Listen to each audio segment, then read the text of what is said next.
listener, right? An avid nationwide listener sent this video to me. And the person was in shock because they're saying, look, there is this individual, a former president of the University of the West Indies, the UA Mona Guild, saying that Finsac was a great thing for Jamaica. The person who sent this video to me was saying, I was shocked because I've never heard that take before, not even from those who implemented it. So let's have a listen. I think this individual goes, Nora, could you remind me of the person's name?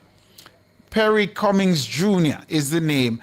You might recall this young person from the campaign trail. There's a video that went viral, I think, with him saying he's ever fresh and never green, or words to that effect. And of course, he gave quite a stirring speech on the campaign trail there that riled up the crowd. But let's listen to what Perry Cummings Jr., former Guild president, is saying about Finsac, and then I'll offer some commentary. Let's have a listen. Finsac allowed for the orderly takeover and eventual merging or sale of failing financial institutions, and these notes are available at the Ministry of Finance and Public Service Commission. Ladies and gentlemen, I will say to the Labourites, read so that you can achieve. So for those who are asking if Finsac was a good thing for Jamaica, based on the unrefutable, right, truths that we have access to, I would say to you that Finsac, the committee, the body that brought all of these policies through a crisis, say to you, ladies and gentlemen, that this was a brilliant move and it did a lot of positives for Jamaica. I'm wondering if the Labourites are okay. The information is there. But why don't you want to engage the truth? Why don't you want to engage the truth? And I'm going to say this. When you look at the Prime Minister talking about Finsac and pointing fingers, I hope the Labourites clip this as well. When the Prime Minister is going to post a clip from last year talking about Finsac and pointing fingers at PNP for bad policies of the 90s, but you have been the Prime Minister for 10 years now, it tells me that you are unable to bring forth any positivity to the economy.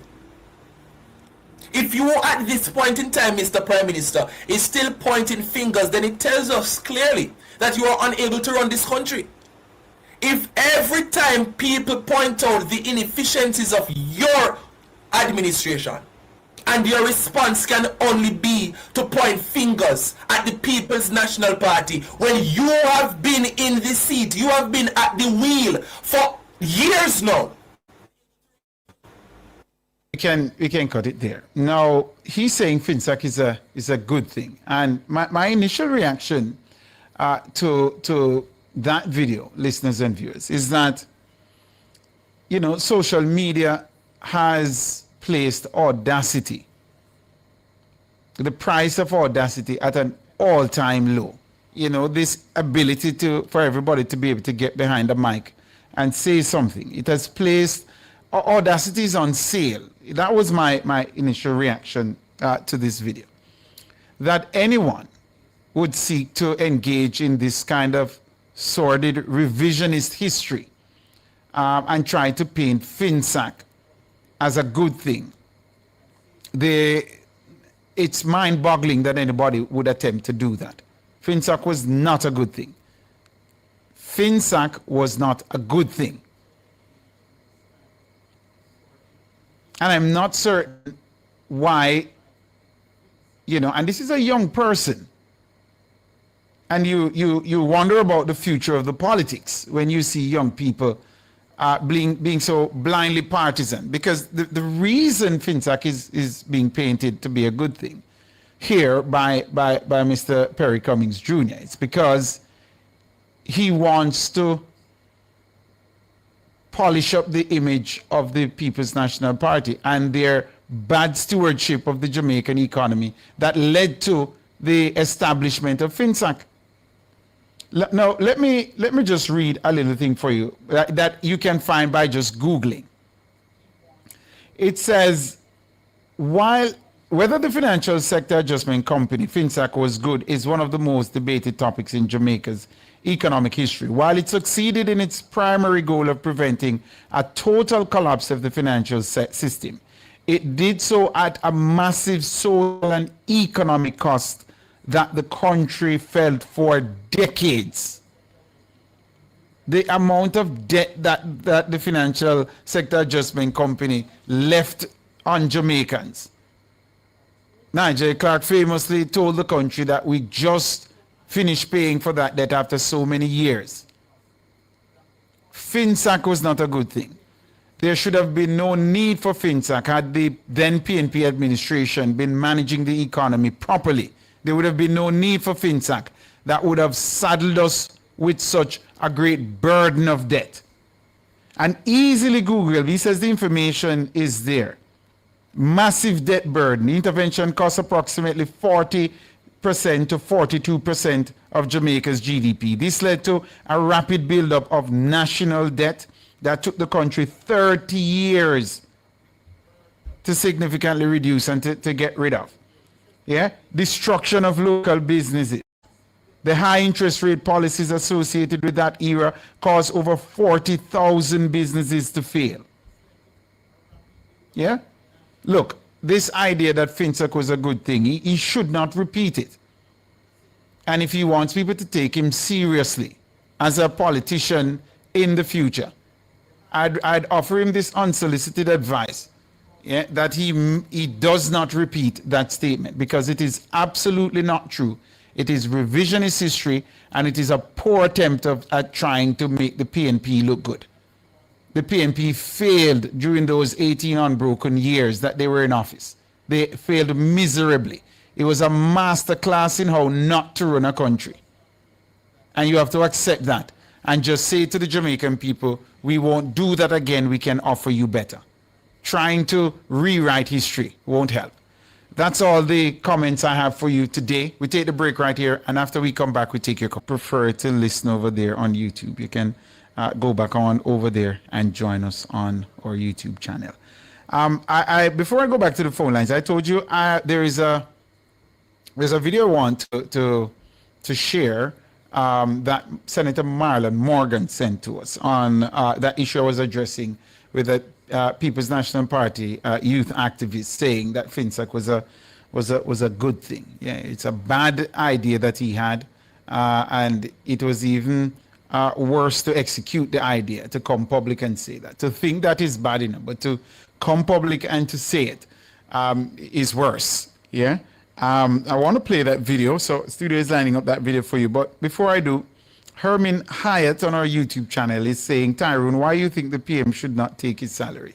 I've actually never made that argument. You know, I have a problem with how much the salaries for the political class was increased, the quantum of that increase, and the timing of it as well is what I have a problem with. The Prime Minister decided to fall on his own sword by not accepting his salary. I think that did little or nothing to the debate about the politicians being granted such a significant increase. It did little to quell the debate. So I really think that by the Prime Minister was a decision that he took, which I felt was pointless at the time. I still do think that, because it did not change that the political class was benefiting massively from a handsome salary increase. So the decision of him, now that he has decided to take the salary, I don't necessarily have an issue with him deciding to take it, because it is what obtains now. It is the law. It's what he's allowed. Yeah, and he should take his salary. But do I have a problem with the fact that the political class increased their own salaries so significantly? Absolutely, I do, and I still have a problem with that. But let's have a listen of this video by Senator Morgan. Hello, Jamaica. It was the PNP's Ronald Thwaites who once famously remarked that the financial sector meltdown of the mid to late 1990s resulted in the greatest transfer of wealth from the poor to the rich in this country. That observation was most profound and to this day remains the Achilles heel of the PNP's Mark Golding and Peter Bunting. It is no wonder, therefore, that in the face of that reality, you can observe a considerable effort in relation to revisionist history on the part of the PNP and its representatives and surrogates all across social media in trying to rewrite and reposition this issue of Finsac and, of course, the financial sector meltdown of the mid to late 1990s.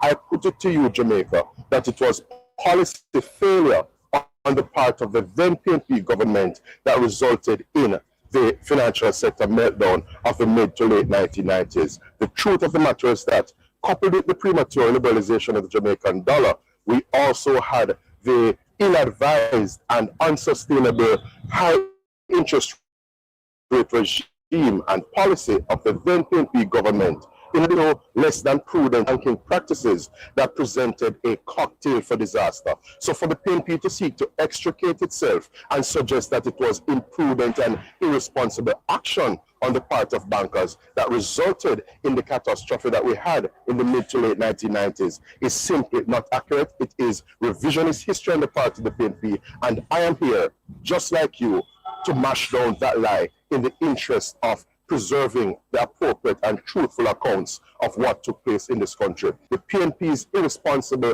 policy actions as a government destroyed the productive sector in this country and saw many like Peter Bunting and Mark Golding simply sitting on their laurels while making money off of financial instruments, government paper in particular, and that is where their wealth has come from. Their success was our distress as a people, and no amount of revisionist history can undo that reality. While a Finsac Commission of Inquiry was established, that commission did not culminate in a report. They prepared draft chapters of a report, and that is why the government has made all the exhibits and all the pertinent literature available in what is now referred to as the Finsac archives that you and any other Jamaica, including our academics and our journalists, can go and have a look at and make a determination as to what truly created the challenges that led to Finsac in the first place. No amount of revisionism on the part of the PNP will undo the true, factual, historical accounts of what happened in this country. That video there from Senator Morgan. He's a member of the JLP Communications Task Force. And he sent that video to us, and I thought it pertinent to play it because it addressed that video we played earlier with the case being made by the youth PNP activist about Finsac being a good thing. You know, we have to study the past. We have to know what happened in the past so as to not repeat the mistakes of the past. And we can't seek to revise what is already well documented. It does Jamaica no good. Yeah. And another point that I'd love to touch on that is, you know, Mark Golding and Peter Bunting. It would do them well as people who sit in the nation's parliament to tell Jamaicans if they made money from Finsac and how much. Yeah, that is something that we should demand of anyone who made a killing from the financial sector collapse. How much did you make? Yeah, did you make money during that time, and how much did you make from it? Yeah, it was a very, very difficult time for many Jamaicans. Yes, many Jamaicans suffered. Ordinary Jamaicans suffered, lost their lives, some of them, and of course some of them lost their livelihoods as well. Absolutely, people should come forward and be bold about what happened at that time, and don't try to revise the history. Yeah, it doesn't change what has happened. Who else do we have? Before I go to the phone lines, Colette Dabrio on our YouTube channel says, I gather this in reference to me. You know, here Cliff said yesterday that the PM deserves more than that to run this country. I didn't hear Sir Cliff say that, but if he indeed did say that, I do not agree with Sir Cliff on that score at all. And I do not agree with him on that score, because I think we should start paying the people who manage and run this country very, very well when we start to grow this economy. We increase productivity and we're growing the country's economy.